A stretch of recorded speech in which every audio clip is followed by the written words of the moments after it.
Some noisage. We're live. It is 7:31, so I'm a little bit late, but that's okay because we'll be leaving a little bit early. so, so we got both ends. Tonight, actually, I want to talk about the power boost formula, and basically, my question is something I'm thinking about today while I was working on my GoPed. Does it work in reverse? And actually, it's not quite reverse. But we'll talk about what I mean. So we'll start off with what the power boost formula is. And for those guys that aren't aware, if you're just watching this for the first time, most of the guys will be here live will know what this is. But what it is if we take a motor and it's an NA motor, and then we add 14.7 pounds of boost, we can then, because we're running 14.7 pounds of atmospheric pressure, and we can talk about all the little things like, yeah, but not at altitude, and has to be at sea level, and the barometric pressure has to be right. So we assume that, and we're running that pressure, NA, and we add another one of those pressures, whatever the thing is making NA, we can double that power. A lot of things, and we'll go over some of those things, a lot of these things have to be right for this to happen. You have to have enough octane because you have to have enough timing. You have to have charge cooling, like intercooling. This really has to be a turbo and not a supercharger. And this is going to be an interesting part of the conversation. A turbo works better because it has less loss associated with driving it. You know, the turbo guys and the blower guys can argue about what that number actually is, but it's a tiny fraction of what it costs to drive a blower. And especially as you go higher and higher power levels, if you go to the nth degree on a top fuel motor, it might be 1,000 or more horsepower to drive the supercharger. So that's what you're just losing that. You're putting fuel in and the motor's making that power and it's consuming that fuel. You're just not using that to accelerate a motor. Not that the top fuel cars have limitations in acceleration or power output anyway. They just have a traction issue. But, and that's what we see. We see a similar thing on parasitic loss with driving accessories. I did an accessory video where we ran all the accessories, then we took them all off and ran an electric water pump. And hey, look, we made a lot more power. Well, we didn't have to change the tune on that, and it used the same amount of fuel, and it made more power. Well, it didn't really make more power. It was actually making the same power. It's just that part of that power was being used to drive those accessories because it takes power to spin those, because they're doing work. The power steering pump, particularly the water pump, the alternator also, if we would have loaded it, but in this case, we just had it kind of free spinning. So we were just spinning the alternator, and had we had an electrical load on it, we could have created even more drag, maybe up to, I don't know, 8 or 10 horsepower, depending on how much load we'd actually put on that alternator and what it was capable of doing. So that's important to note, that when we're driving a supercharger, that happens. And that's why when you put a supercharger on, you have your NA motor running at atmospheric pressure. And then we put a supercharger on, and hopefully an intercooler too, and we run 14.7 pounds of boost. You don't double the power output. The reason that you don't is because you're going to immediately have to subtract the parasitic loss associated with driving that blower. So in a 14.7 pounds, on a 400 horsepower motor or 500 horsepower motor would be 1,000. 400 horsepower motor would be 800. So if you're asking the blower to flow 800 horsepower worth of air to make that pressure on that motor, that's going to be a lot of power consumption. It takes a lot of power to spin a blower to make it flow that amount of air, especially at that pressure. So there's a lot of loss there. My point isn't that. That's pretty standard. We've covered that many, many times, and everyone seems to understand that. So if you add boost from a blower, you're not going to follow that formula. You can get close at lower boost levels, and especially if you add E85 into the mix after you've run your NA motor, you can do some tricks, get super cool the water, and, you could do some things. That's not my question. That's not what I was thinking about today. So what I was thinking about today is when we ran the M90 supercharger on the V8, so we're running a V6 blower on a V8. When we're running that and we make a modification, so we put a camshaft in, we put headers on, we make some kind of modification. We see the same thing probably if we put a good set of cylinder heads on there, if we put a set of ported heads on there that lowered the boost. So if we go back and calculate, like an easy way to calculate this, we know that the blower is not going to do this, but if we have like a 450 horsepower motor, and if we divide that by 14.7, we're just going to use 15 because it's easier. That's about 30 horsepower per pound of boost. Pretty simple math. We're not going to get that with the blower, or at least we would get that probably, but we're not going to see that on the dyno because some of that's being consumed by the blower. But let's just say that we were getting that. So we're getting 30 horsepower per pound of boost. Now the first pound is not the same as the last pound, and so we're just taking an average of those. But let's say that we get 30 horsepower per pound of boost. Here's my question. If we have our motor running, our supercharged motor running at some boost level, and we're getting 30 horsepower per pound of boost, and then we make a modification to the motor, not to the blower, we make a modification to the motor that lowers the boost by 1 psi. We know if we make modifications to the motor, like put a camshaft in it, ported head, whatever, sometimes headers will do this too, and we drop the boost, we know that we're going to add power, because that's how you add power. That's if you spin the blower a certain speed, which we're doing, and you put it on a more powerful motor, the boost is going to be lower because the blower is supplying a given amount of air. What happens is, what the boost is how much that air is restricted by the motor itself. So the less restrictive the motor is, the less boost we're going to have. And the side benefit is the blower flows more at a lower boost level. So if you're spinning at the same speed and you bring the boost down, the flow goes up and you make more power. Here's my question. So we make a modification to our motor that we're running with a blower, and we lower it by 1 pound.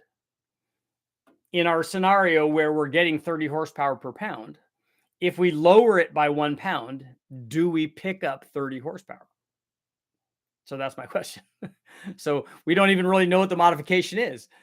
Is a ported head worth that? Is a camshaft worth that? If we can lower the boost pressure by, will that still follow the same formula in that direction? If we lower the boost by 1 pound by making a modification, does that mean that we get that 30 horsepower? So that's what I was thinking about today. And I was combing through data to try to figure that out, but I don't have anything that's exactly that. I have some stuff that I can use that's, might be close, but these are the kind of things that keep me up at night. So let me know what you guys think. That will be I don't really know how to phrase the poll, though. That's the problem.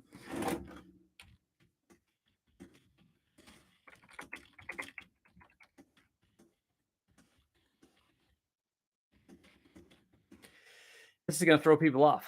If we have a motor that makes 30 horsepower per PSI, and well,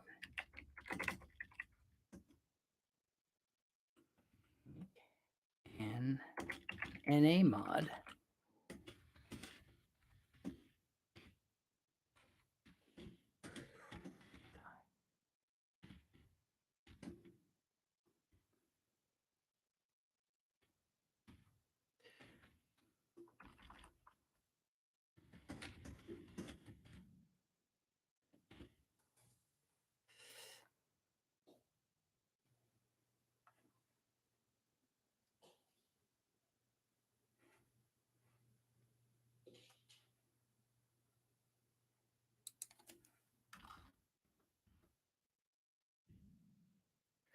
Okay, we'll try this. I think it's going to be a little confusing for people, but we'll see.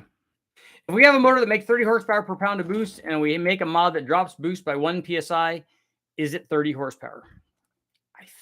Unless people were watching from the beginning when I went through all this, I think they're going to be confused, but we'll see. We'll see what you guys have to say. We'll see what you guys think. I was wondering about that. In the modifications that we did so far with the M90 supercharger on the 4.8, we haven't really dropped boost by 1 psi, 1 full psi yet, I don't think. I'd have to go back through the data logs on the Holly and see if we've actually come down as much as 1 psi.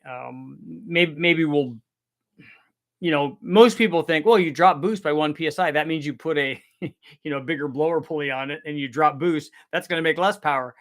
Yeah, we know that part of it.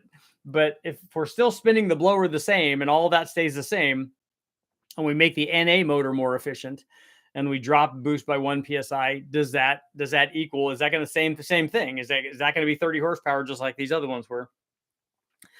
I don't really know the answer to that. I'm kind of curious. Lee Robert, single overhead cam, Tony, what's going on? Turbo Ranger 351. Yeah, I have a 2-stroke GoPed. I was trying to figure out why it was filling the cylinder up with fuel, and we think that it was because it was last night. You guys had good responses and said that there was probably still pressure built up in the fuel tank, and it was pushing it through, and so that might be the case. So I was looking at that today. I had the carburetor off. The other thing it's doing is this carburetor that I have is the original carburetor, the original GoPed carburetor, and it's not adjustable. I don't have any adjustment screws on it. So maybe I can put a aftermarket hot rod carburetor on it that has high and low speed adjustment screws on it. Mansoor, I don't know what you mean by your question. Mounted up an AMR 300 to a 459cc Predator today. Just the first bracket to hold it around where I want it, but it's something good. That'll be cool. A blown Predator.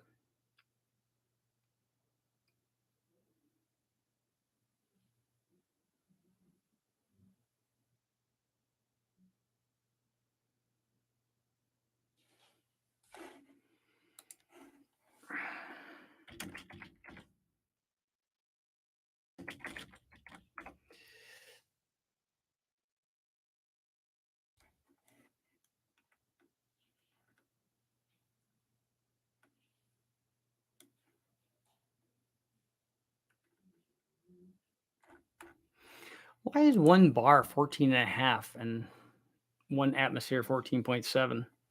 I got to get JR to bed and we'll be out. Got my new subframe. Need to get in the Rev 8. I like that. You have to remember, crankcase is acting like a cylinder on a 4-stroke, and then it compresses the air mass into the cylinder.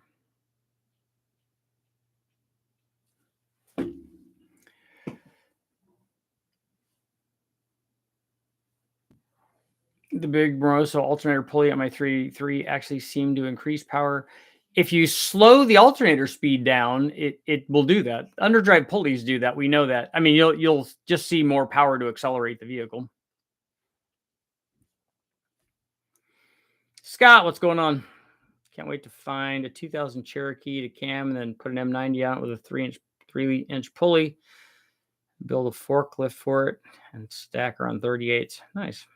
Oh, build a lift. I saw the 4 and then I saw the lift and I put that together and made a forklift.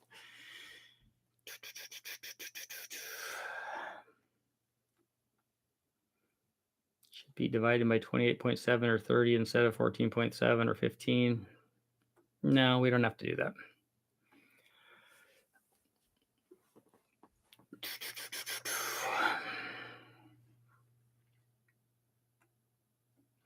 You think it'll be more because we'll drop the temperature? I think you would net no gains. If you lower boost by 1 pound, the engine is probably more horsepower NA, which means less boost would probably be no gain or minimal gain. That's not what we found in the testing. I don't think that there's a formula for less boost and more power. The one that we just talked about is.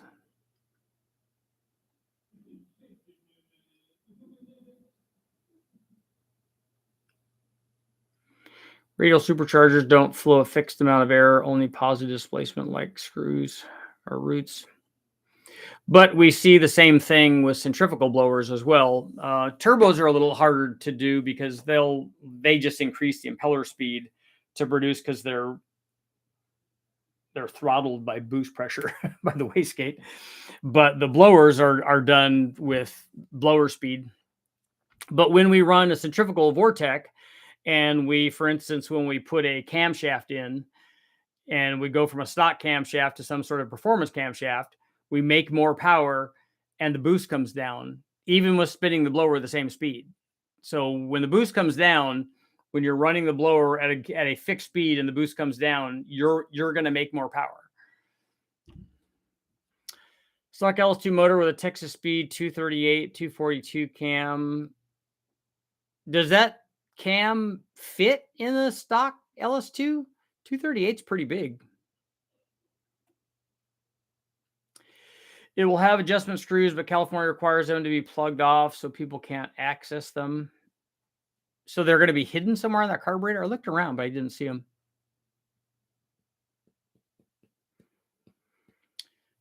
Best cam for 4.8 with stock converter. I think you asked this in the comments, but I need more information than what you think. That there's no best cam. So if you've been here before, you would know what we're talking about. But if not, welcome. And there's no such thing as a best cam. So you got to tell us what you want, what your other criteria is other than just wanting it to work with a stock converter. And then how much do you want to work with a stock converter? I'm told by Brian that you could run a Truck Norris cam with a stock converter on a 4.8. I personally don't think that I would want that in my truck. Some people, will put up with more than I would want to put up with. I have a stock cam in my truck, so I want it to be like that. Some people, don't care about it, being a little more lumpy. So it depends on what you want. And do you still want it to make power at 6,800, or do you have any other modifications? Are you going to be towing with it? Do you want it to get good fuel mileage? You got to give us some more information, and I can kind of steer you in the right direction. I have a 2001 Ford Lightning. They have lots of exhaust restrictions. Is that a good cam for NA driving and occasionally spray it with 150? That cam is really, really big. It's not a cam I would pick for any kind of daily driver. It will make good. It's gonna make pretty good power probably, and 150 shot on any cam that you pick is not going to be a problem on a motor like that. Scott, you have welded heads. What did you guys weld up?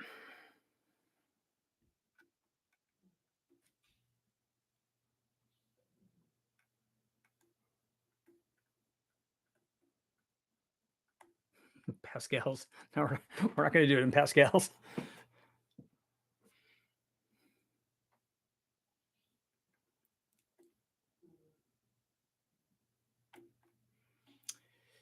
It's funny. I've never heard of anybody running a turbo on nitro. What? I'm sure the racers did that back in the day before they outlawed them.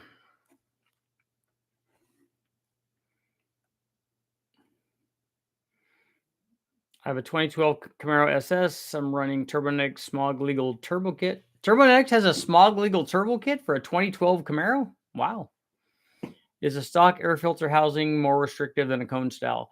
Yes, I would bet that it is. The stock air filter housing was designed to work with the stock power output, and usually they have some wiggle room, but my guess is, and it's pretty easy to check, but I don't know where does a stock housing on that Camaro does that also house the mass air meter?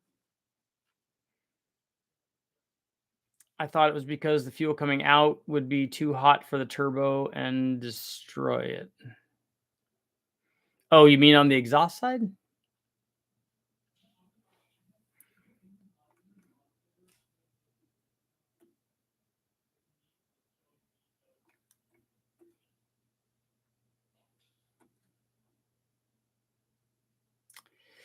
I broke a couple valves, messed up the chambers. I'm told they look like new.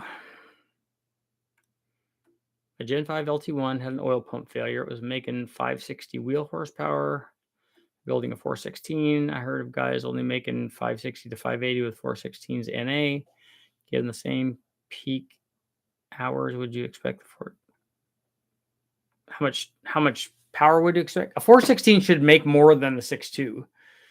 It's definitely going to make a lot more torque. Do you have enough fuel to be able to supply from your LT1 injectors to make the power that you need to make?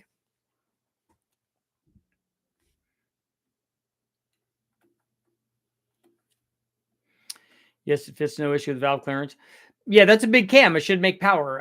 Again, not what I would pick as a drive around cam. Stock cam is the wrong cam. I think they're all the wrong cam, right?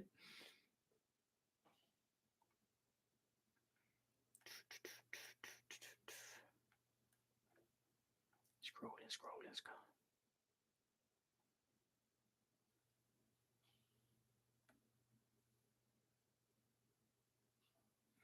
In theory, losing boost by increasing flow on a centrifugal should depend on where the map is. When you get to the right of the efficiency island, the RPM lines take a dive against the boost axis. Yeah, but we're not changing the RPM, so that's staying consistent. And we know from not we don't look at a map to determine this. The dyno tells us what happens. So when we run the motor and we're running it at, let's pick a number, 45,000 RPM, because we're running it at 6,500 RPM engine speed, and we run it with a stock cam, and then we put some other kind of camshaft in there that makes more power NA, then it makes a lot more power under boost, and the boost comes down. So we know that happens, and I've done that test, I'm sure, at least 50 times. I'm being way conservative on that 50 number.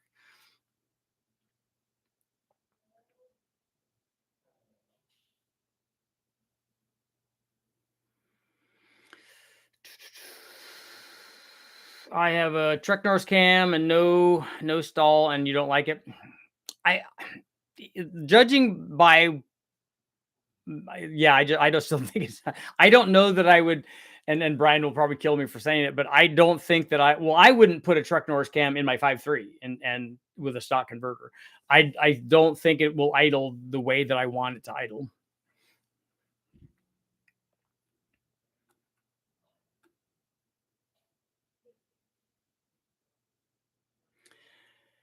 Uh, 292 inline 6-cylinder does better burnouts with a turbo than without.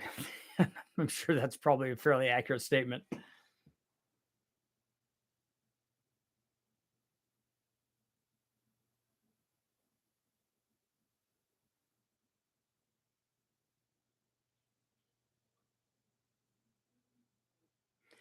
Pounds per square inch atmosphere versus pounds per square inch gauge. If you're putting 15 psi and 15 psi G to an engine and getting 450 horsepower, I think you must have missed the conversation. The 450 horsepower is the NA power output.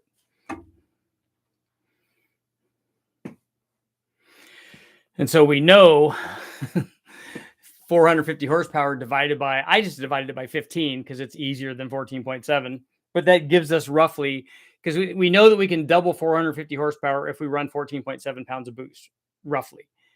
So if we can do that, that means every pound, if you divide 450 by 15, you get about 30 horsepower per pound. Last night you talked about cross rams. Is the TPI really a cross ram sold to us as tune port? You're phrasing this like you think it's some kind of conspiracy or something. The tune port, in my opinion, was one of the best truck manifolds that they never used, and it worked really good. It's just an ultra long runner deal, but it's a cross ram. The lower certainly looks like a cross ram, but then they crossed it back over.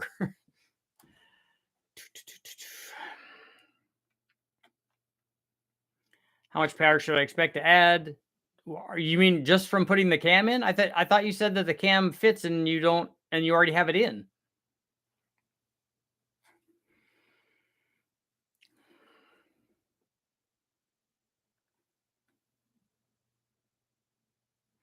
Oh, Scott, you attempted to remove the heads of the sledgehammer before finding the last 4 bolts. Okay.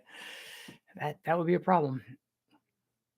I remember seeing a video of a guy sticking a wood splitting wedge under the small block heads and hammering on it, and he hadn't taken out the lower ones. He was able to snap the head. It was pretty impressive.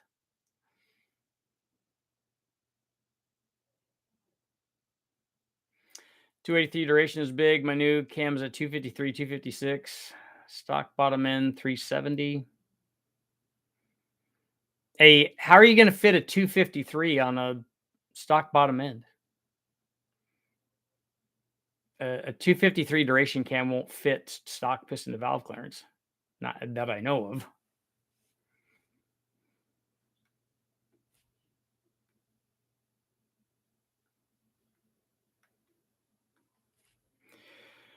Compression and the heat mix. What are we discussing? We're discussing boost formulas. Smog legal centrifugal kit for a 5.3. I think that aren't there legal kits? I thought that there were. I thought that Vortec had one or somebody.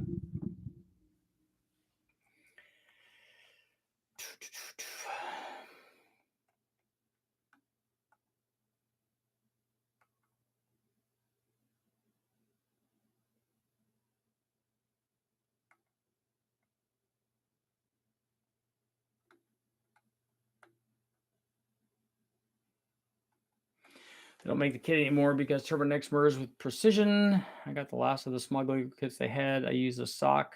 It uses a sock mass air housing. Is it blowing through the sensor then? Yeah, that's better. That way the sensor doesn't become an issue. I'm sure that they probably had to rescale the sensor.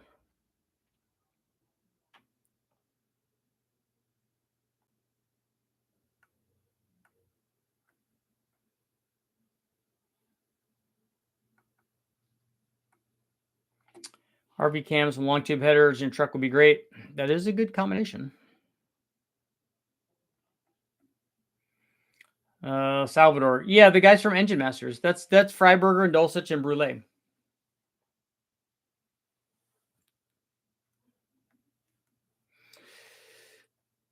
Why does a larger engine support more airflow and more cam? Why does it?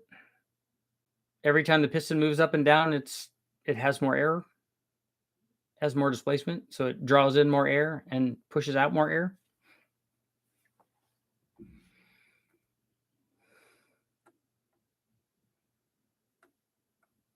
Cam's in the motor, but the motor is not in the car yet. And what cam did you have in it before? Was it a stock one?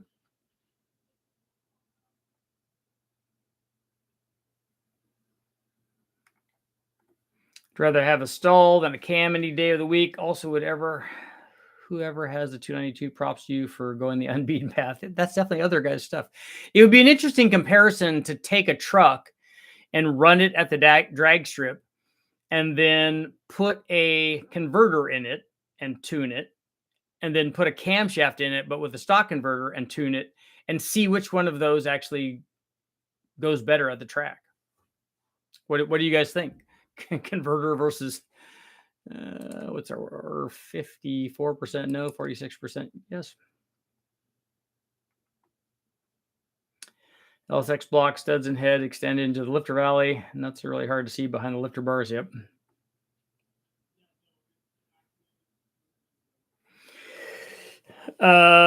B Baker, is it BK? I don't know what BKR is.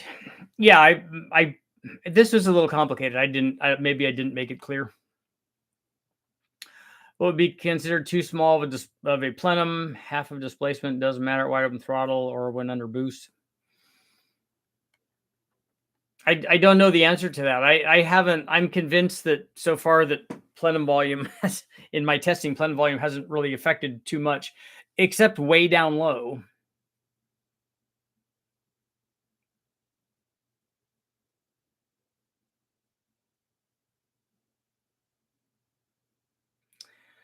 Had a 292 my first truck. Ranger, what's up?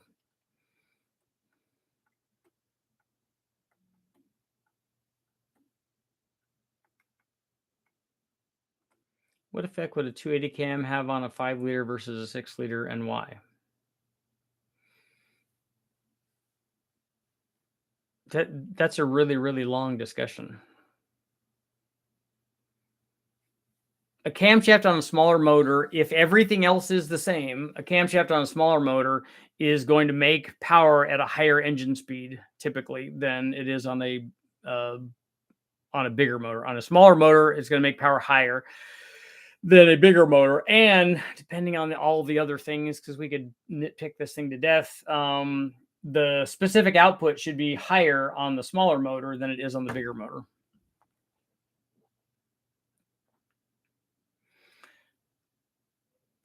Do you think that the TPI intake design limited the horsepower, or was it the engine beneath it? I think that all of the things on that motor were designed to make similar power in a similar RPM range with the TPI.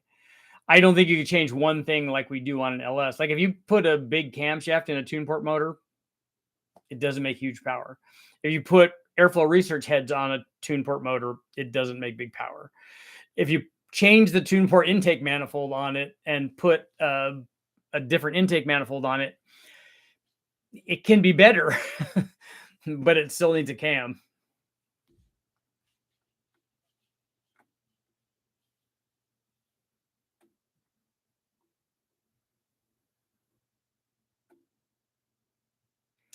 Sideways. Right now I have a 5.3 stock cam LM7 with a 3000 stall. All I can do is donuts and swing every corner. Doesn't feel how I want it to feel.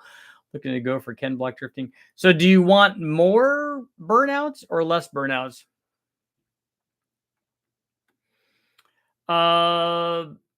Mansoor, that cam versus a stock cam can easily be I can't remember what your motor was, but that cam versus a 5.3 cam could easily be 100 horsepower. That cam versus an LS3 cam could certainly be 60 or 70.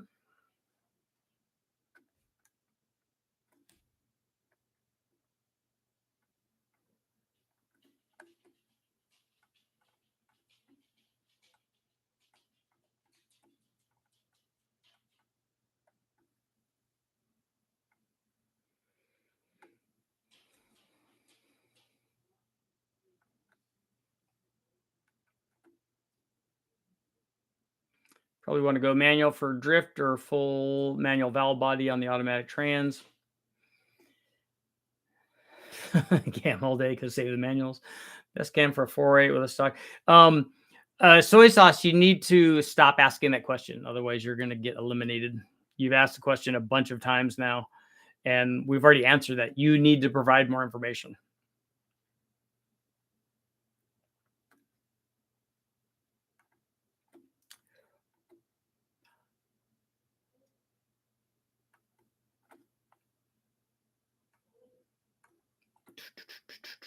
Richard, have you ever thought about doing one UZ content? I have. We've talked about it many times.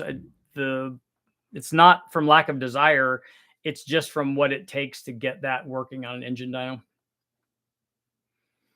Richard, quick question. Is a V2 torquer cam too big for an LM7? I don't know the specs on that camshaft. So if you can tell me just you can tell me, I don't care about the lift and I don't care about the lobe separation angle. Just tell me what the duration numbers are, the intake and exhaust duration numbers are at 50. And I can tell you. And then my question will be, I don't know what you mean by too big. What are you trying to do with it?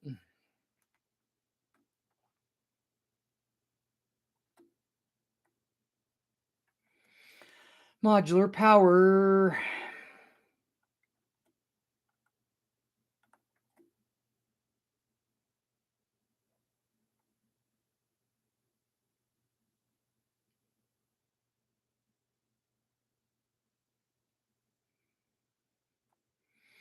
More wheel speed and transmission shifts by itself, even when I have it first gear. If I don't have a tune, probably that's the reason. Yeah, that will make a difference. Ranger, no big gain. Okay. No, we know that there's going to be a gain. If you make a gain NA that drops the boost, we know that there's going to be a gain in power. There has to be, because you've already made that gain NA. So if you put a camshaft in or ported heads or whatever, and you've made the gain and it's dropped the boost, the question isn't whether there'll be a gain or not. We already know that there will be because I've done that test endless times. The question is, will that gain, since we've dropped it by 1 pound, will that continue to follow the formula? Small cam at a 4.8 with long tubes won't help on low end torque. The long tube headers will help on low end torque. A cam, you would be really hard pressed to make more low speed power with a 4.8 with a camshaft.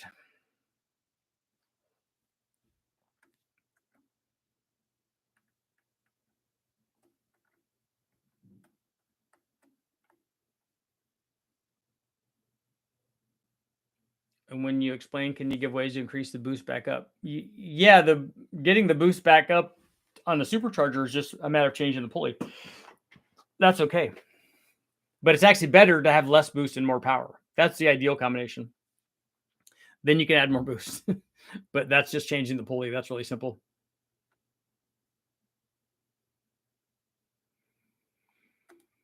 Happy to hear that. The car is going to be a summer only car and mostly driven on the weekend.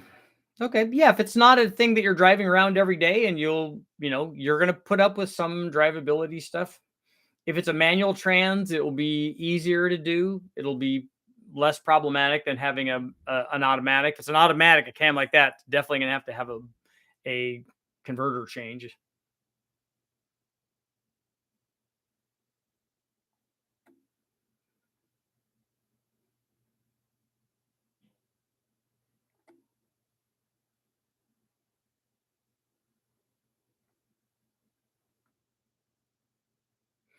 Goldar, you're asking why a bigger motor makes more power than a smaller one?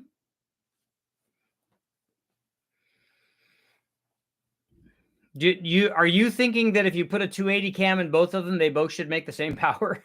That's not going to happen because they're going to start out making different power.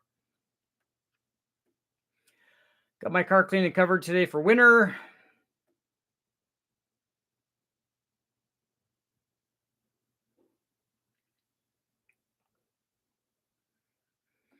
Thirty horsepower per PSI is based off the original NA number. Cam heads, etc., are changing the base number. That's true. So the horsepower per PSI would have to be recalculated. That's true, but we're only using that as a starting point. The question isn't about that. The question isn't about recalculating that. The question is about, is the change going to follow that formula?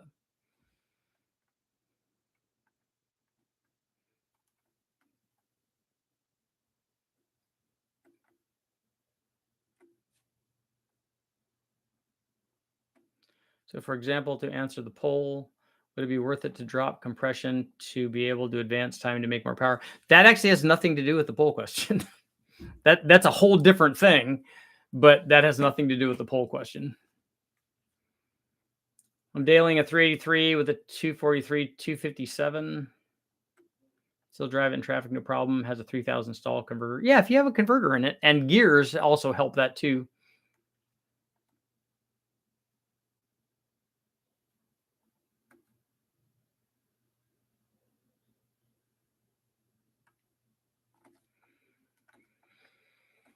Just got a Hughes Power Glide, so I have a little clearance to the ground.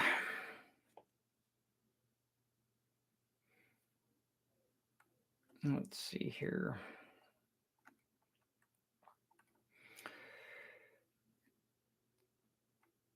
You can run both water methanol and intercooling.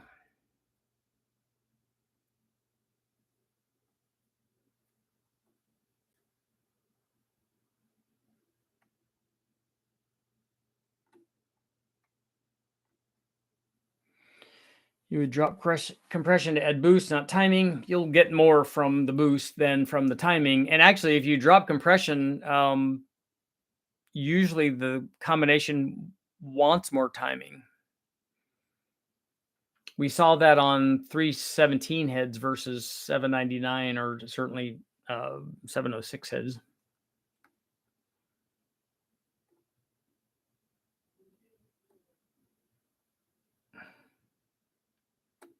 Tim, what's going on?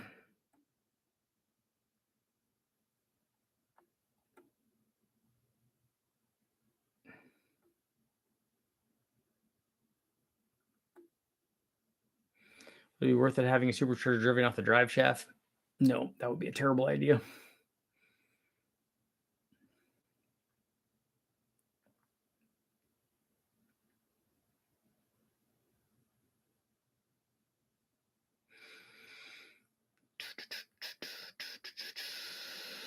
just do the water math after the intercooler. Goldar, you can run more camshaft in a bigger motor and it will still idle. So if you try to run a really big camshaft in a 4.8, it's not going to idle very well. But if you go up in displacement, like if you go up to 600 inches instead of 293 inches, if you double the displacement, the cam is going to be much tamer.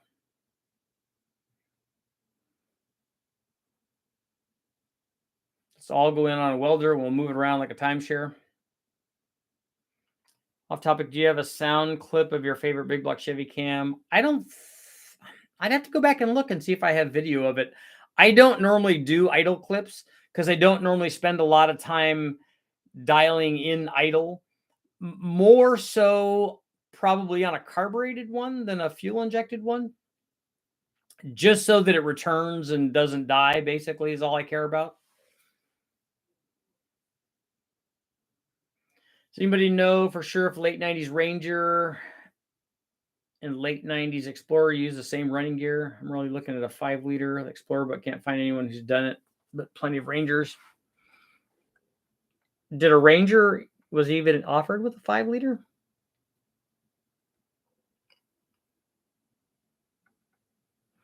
You have to retest NA power and or retest how much horsepower per PSI is. I think you're missing the point of the of the test. You're missing the point of the question.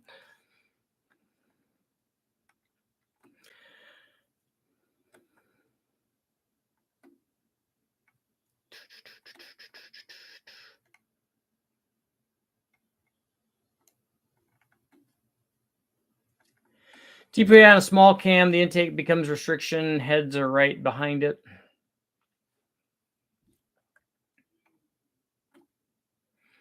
Try to tear up the streets of Houston, basically make a drift truck, but that's what I'm starting to understand. It's probably take 20,000 to achieve that. Size of a VTU torquer. 232, 240, 600. That is, so you're going to be drifting it? That's not a good driver cam for a 5.3, if that was your question.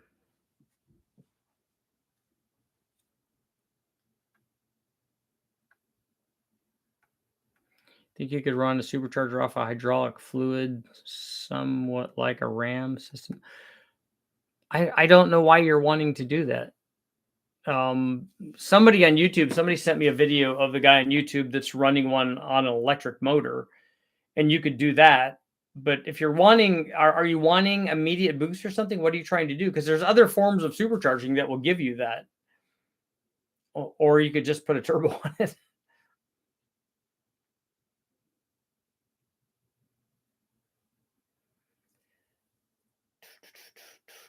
LM7 with twin 6166s. If I plumb the wastegate back into the mufflers and run dual 5-inch exhaust, how much would that affect the power? Less than 8 feet of tubing from the header flange to the tailpipe. I don't. You have a dual 5-inch exhaust. You don't have to worry about plumbing the exhaust from the wastegates back into the exhaust. You have way more exhaust than you need. That will flow more than enough for what those turbos are putting out.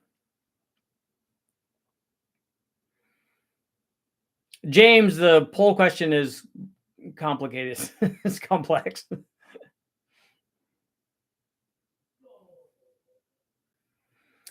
I guess we'll need to look up the cam specs on ocean liner engines. They're not going to be very big. What are they running at? Several hundred RPM on those things?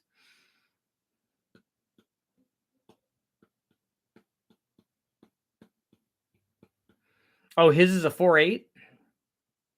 That's a pretty big cam. To escape parasitic loss. You can't escape parasitic loss. That's always going to be there. The only thing that you could do is outsource the drive for it, I guess. But just put a turbo on it. That gets rid of the parasitic loss.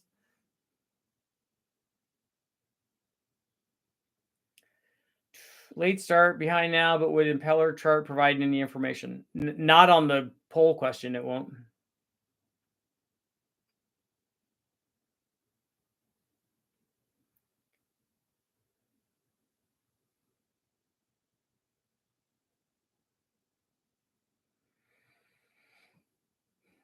Ray, you want to know which one makes more power, water meth or straight methanol?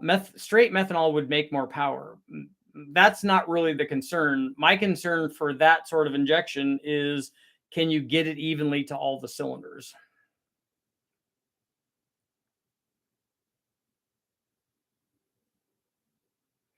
Let's think the limitation would be valves. So larger valves mean you can run a smaller cam and vice versa. No, that's not it. It's going to be a street car, and I kind of want to keep it quietish on the low end.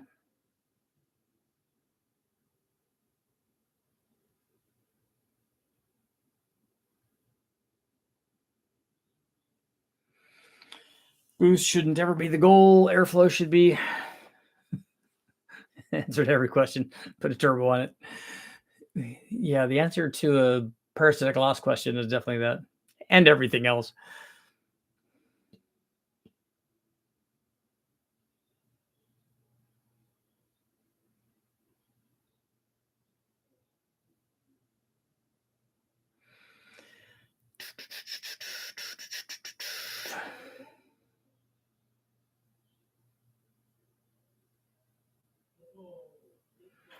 Comes down to more NA efficiency means more boosted power. I don't think you can reverse the equation, because as you increase NA efficiency, it becomes more of an exponential curve.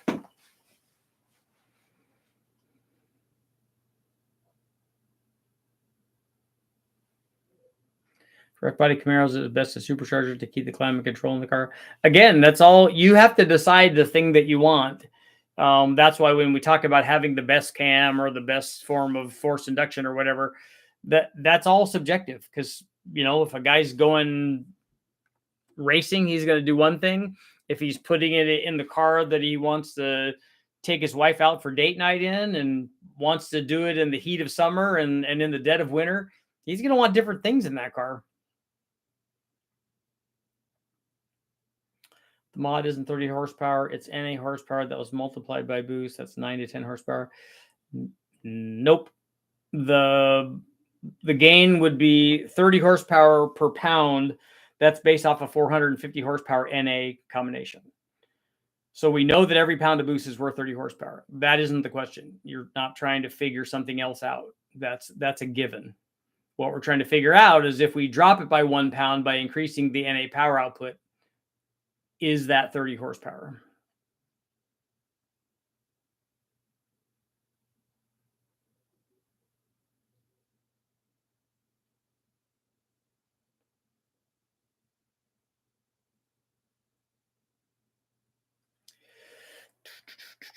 Let's see.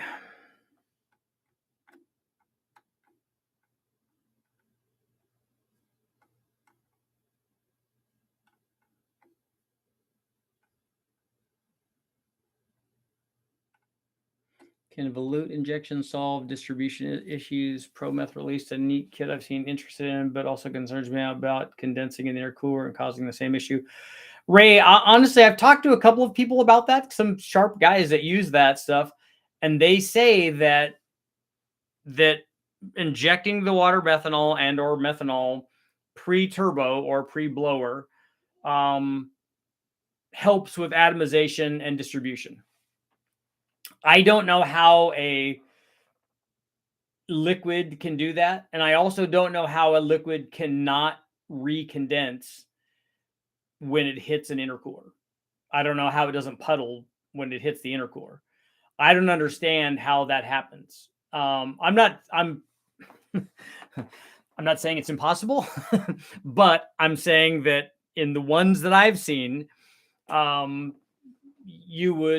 that would be problematic. And I don't know how doing it pre-turbo would fix distribution issues. I would like to see somebody that did real world testing that could show me that it's getting the same to all of the cylinders. But I haven't seen that data yet. I want it to happen. Honestly, I would love it that cures everything. And I could see how that would be better with no intercooler and more likely with no intercooler. But with an intercooler, I just don't know how it's not going to be problematic. Turbos are better than superchargers. Uh-oh, Burns has spoken.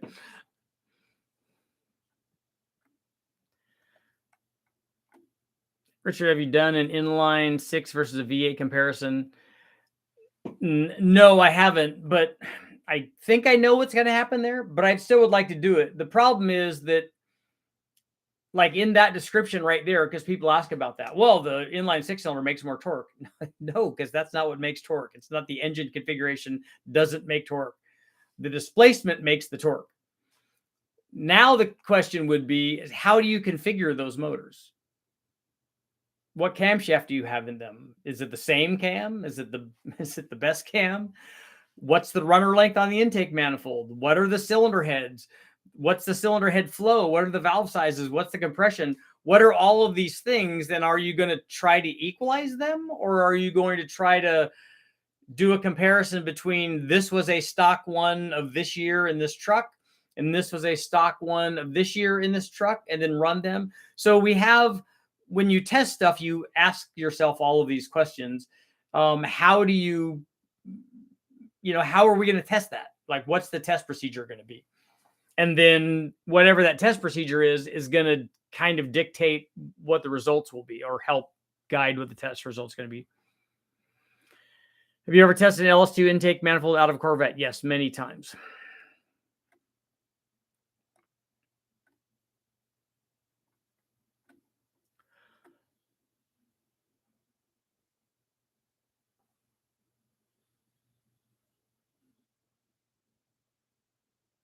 The poll asks if it will drop 30 horsepower. No, because the base NA is higher.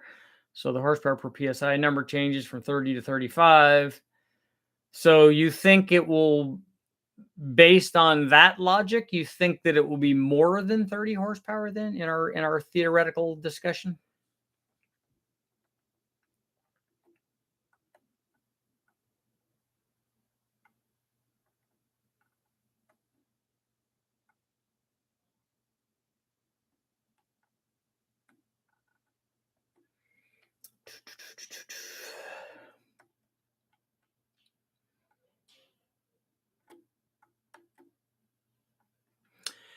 I see now is reading the question wrong. Yeah, and Turbo Truck, in in your defense and everybody else's defense too.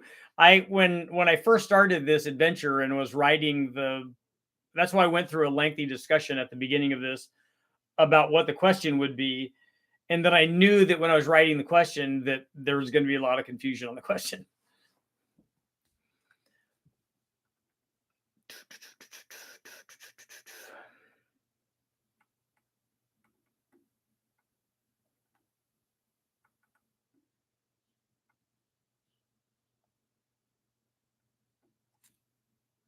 What causes James, here's a question for you. What causes high negative fuel trims when I let off the throttle?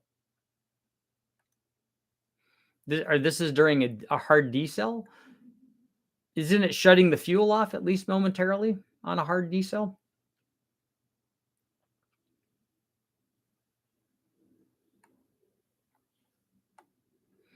The answer I would think would be that it's not exactly 30 horsepower, but it would be close.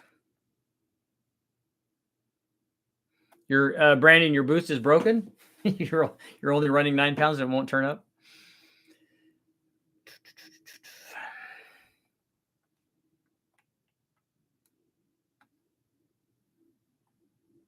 I could see if it was worth 30 horsepower if it reduced air intake. Well, if it goes down from, let's do our theoretical thing and say it went down from 9 pounds to 8 pounds, you would see a change in temperature. It has to. The temperature has to reduce if you have a change in boost, because we know temperature goes up with boost. So let's say you saw 10 or 12 degrees change, which would be within the, within the reasonable range.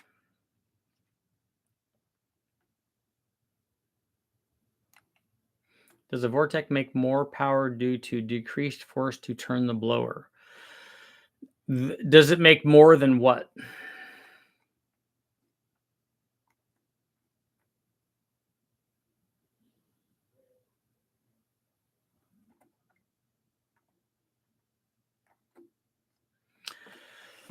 Does it make more?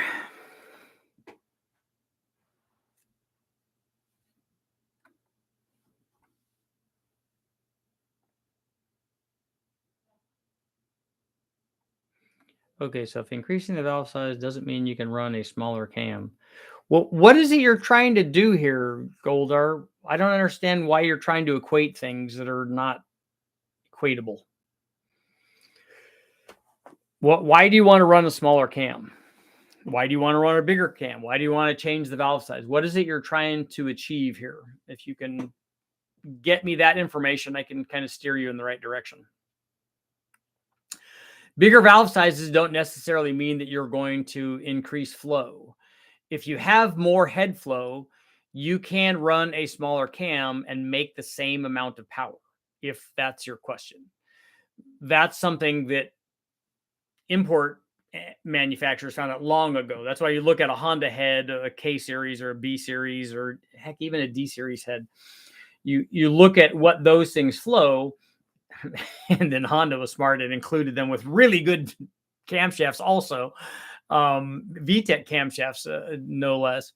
But you can make a lot more power with lots of head flow. And then recently, in the recent past, GM figured this out on their LS combinations. And to some extent, I guess guys could argue on their LT4 stuff, and maybe the LT1, but certainly the LT4, that if you got a lot more head flow, you could make more power and still have mild cam timing. And mild cam timing is important for them at an OEM level because they needed to have things that mild cam timing does: emissions, drivability, fuel mileage, yada, yada, yada. And so you can still make the power that you want to make if you have really good cylinder heads and intake manifold in this case.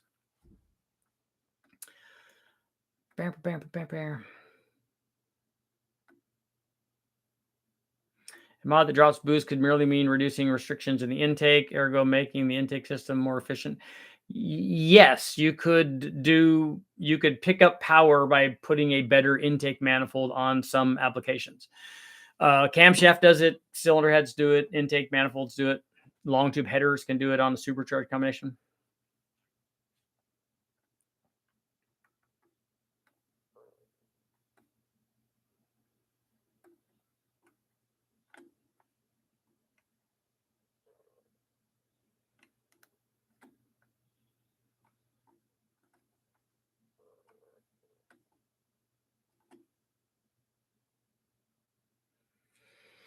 It depends. Is the boost dropping by 1 psi because of reduced airflow? No, the airflow is up. The boost is dropping because you've increased the power output. You've made the NA combination more powerful by camshaft or cylinder head or something. And so you've done that and when you do that and we have made more power, we know that it makes more power, and the boost is dropped by 1 psi. The question isn't what's going to happen. We already know what's going to happen. If you make a change, like let's say I was talking about where you put a camshaft in and you drop the boost by 1 psi, and you were making 30 horsepower per pound of boost before, and you drop it by 1 psi, is that going to be 30 horsepower?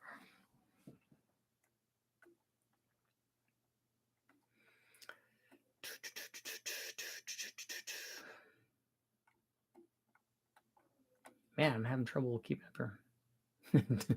Don't run the wrong cam. Yep.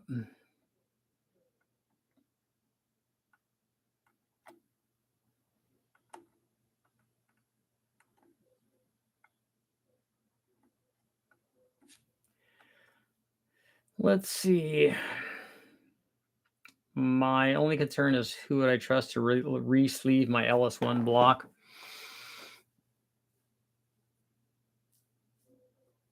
Are you going to use who do we Darton to sleeve it? Richard, you done a lot of work on lightnings back in the day. Did you use any of them, any of the formulas back then? I don't have to. Most of that stuff was done with the guys from Kenny Bell. We did a lot of the GT500 stuff and the Ford GT stuff actually on the engine dyno also. So I can kind of look back at that and see. We did do headers. I think on the modular stuff we ran 1 3/4 inch, 1 7/8, and maybe like a 2-inch header, if I remember right. And I think I even did it NA and supercharged. So I could go back and maybe look at some of that stuff and see what the power was, and then what the boost was if we have that logged on the dyno.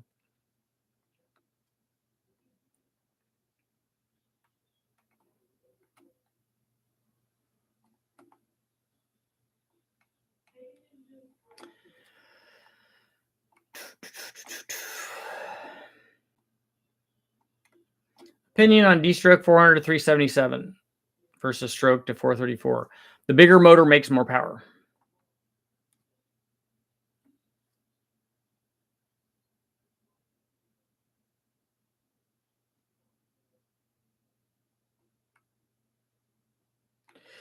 Sideways. I'm here normally at 7 o'clock at night, and then sometimes also during the day.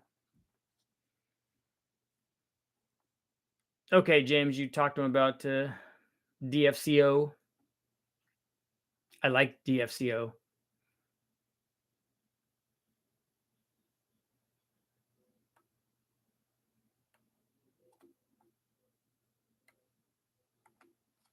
What's the best amount of boost? Well, you're not, Ryan, you're not up high enough yet. Did you run out of characters? I think a better way to say is, does it take less power to turn a centrifugal than a root? Is that what the question that he was asking? But yes is the answer to that. You're right. But again, we've got to be specific about which roots we're talking about and which centrifugal, because there are centrifugals that would take more than some roots. Like the AMR 500 is not going to take as much to spin as a, I don't know what a F7 or whatever the biggest pro charger that they have is.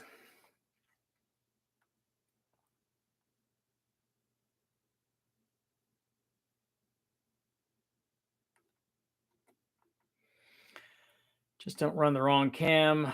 We'll check them out. Do you think that the Ford split port 3.8 heads flow significantly better than stock 3.8 heads? I have no idea what either one of those heads flow.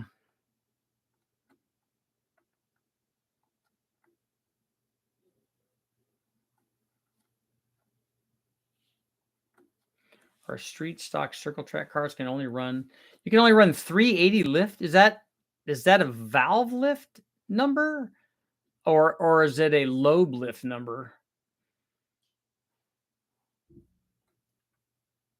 And what are the other rules? Are there cylinder head rules or induction rules or something?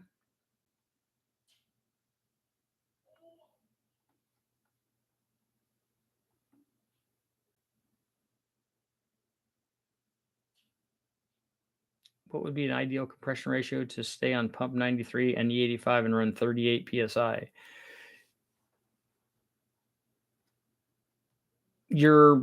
Are you running 38 PSI on the E85, but not hopefully on the 93? And why that boost number? What are you trying to get done here?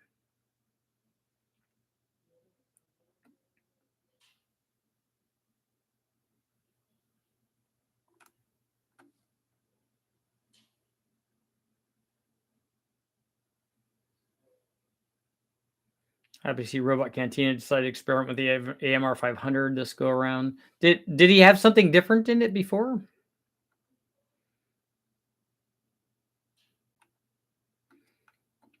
I should ask him if he needs help.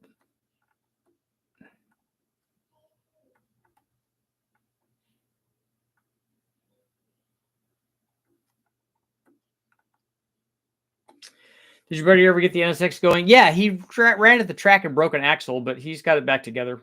But yeah, it's been driving it around for a long time now with a J35 and a single turbo on it. It's probably 700 or 750 at the tire right now.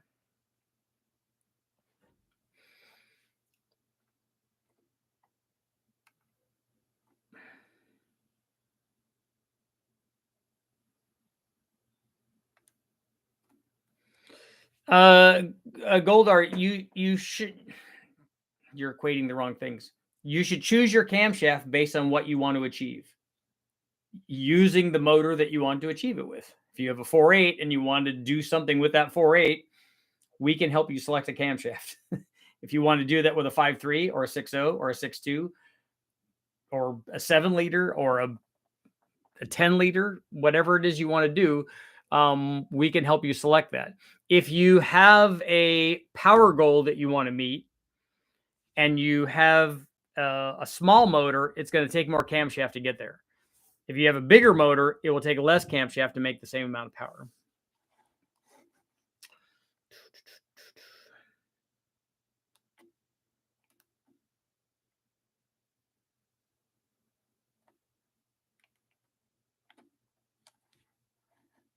I'm telling the positive displacement supercharged crowd for years at putting headers on your car, even though the boost drops, the power increases.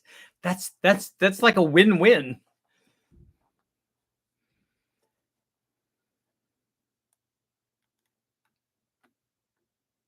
Ronnie, it's okay.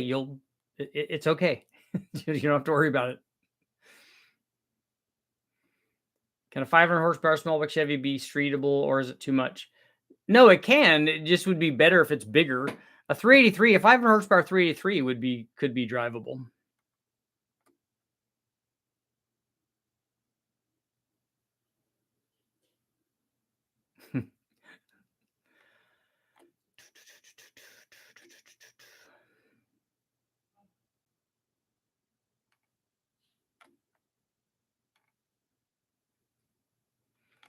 Your turbo 350 behind a 500 horsepower 383 is going to need a little bit of work.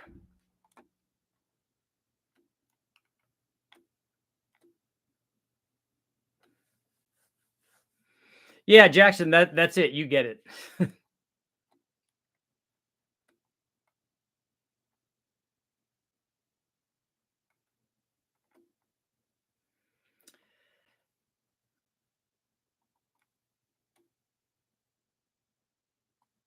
Richard, what motors have you tested dual centrifugals on? I ran them on an LS. I ran two torque storms on the LS.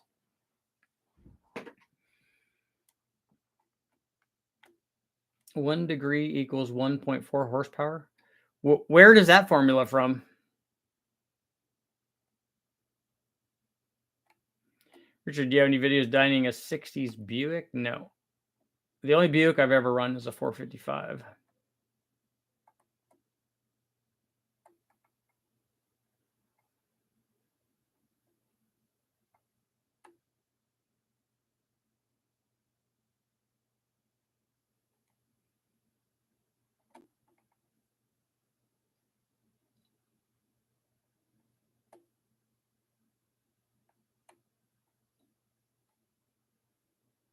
Do you think I'll ever make a turbo car to hang with a top fuel dragster? Well, turbo stuff is turbos are illegal in top fuel, so they can't run them.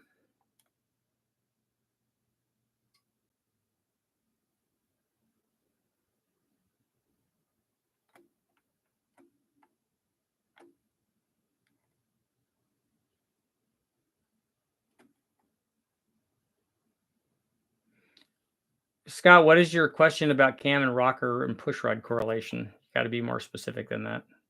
Do you not know how they're connected together?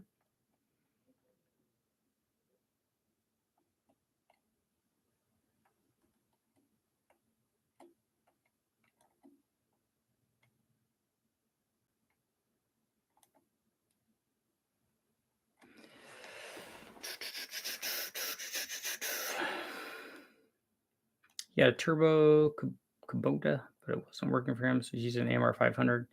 His AMR 300 last go around. I would think a turbo would be a better way to go that.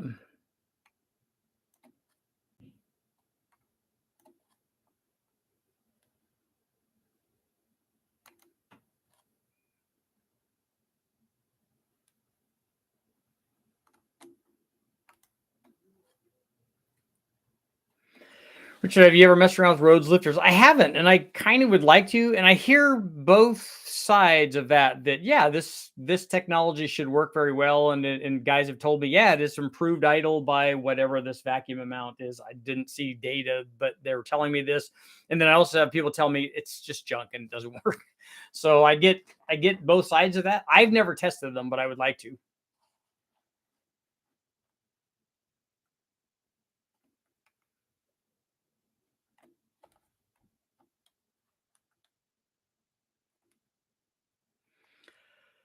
You want a 500 horsepower 355 on pump gas? That number is doable, but it's not going to be, it'll be less drivable. Richard, should I get my rings on a stock bottom end 5.3 or send it? Gonna spray 200, maybe a little more. Yeah, we broke ours with 300 shots on it. I would, if you have it apart, you might as well put ring gap in it. Then you won't hurt the gap. I mean, it won't break the pistons because of that.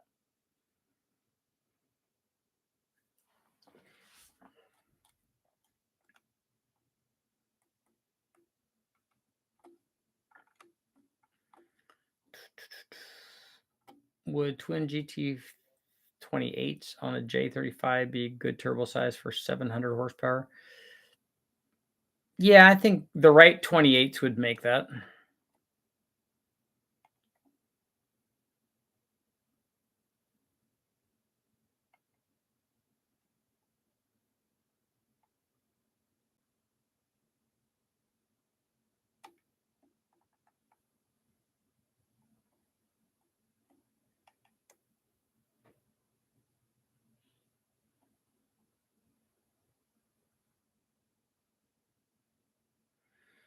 I have a 13 6-liter. Ready to put an NSR cam in it. Should I do anything else after? You're going to have to tune it.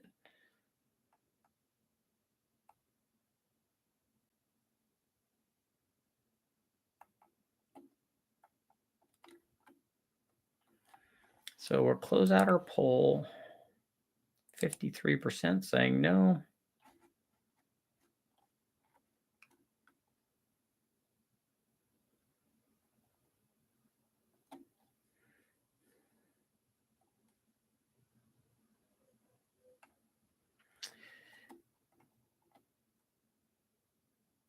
What is the ideal ring gap? For high boost stuff, we use 6.5 thousandths per inch of bore.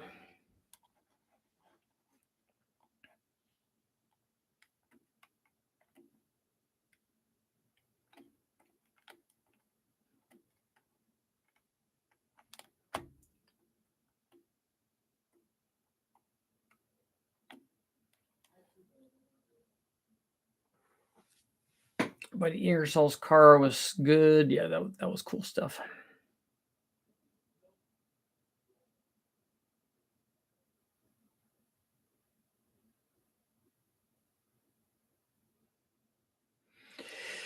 One more minute. On a 408, do you like 2 small turbos or 1 bigger one? Street car, 900 horsepower, making 550 NA. That's all just going to be packaging. It doesn't matter. Or however you want it to look and whatever is going to fit in there. 900 horsepower is a S475 or something like that, a single turbo. You could usually find a place for that. If you can put twins on there, a lot of times you can't. A lot of times there's more room on one side than the other, so packaging one is fine. But 900 horsepower turbo is not real big, anyways. It's a 78, 75 or an S475, S480, S485, big 88 millimeter or something. Twins out the hood. Yeah, you could go Cletus on it.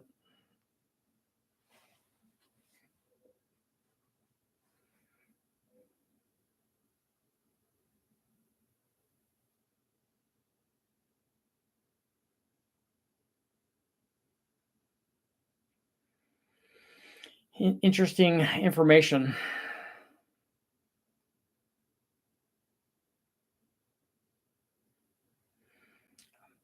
I'm feeling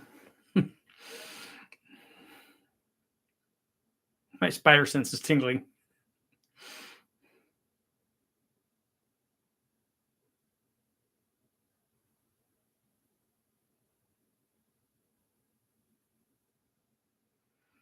Let's see if anybody else feels the same way.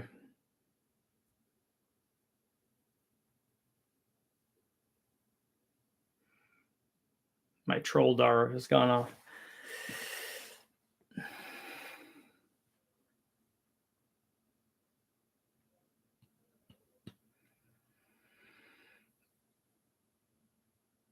Have you ever dynoed the power losses of a turbocharger compared with other forms? No, that's a really difficult thing to do. short of doing it with two engines that are sitting side by side, it's really difficult.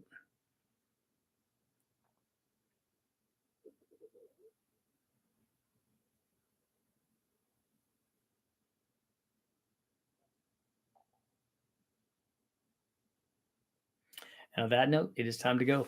Thank you guys all for showing up. I will see you guys all tomorrow. Interesting stuff.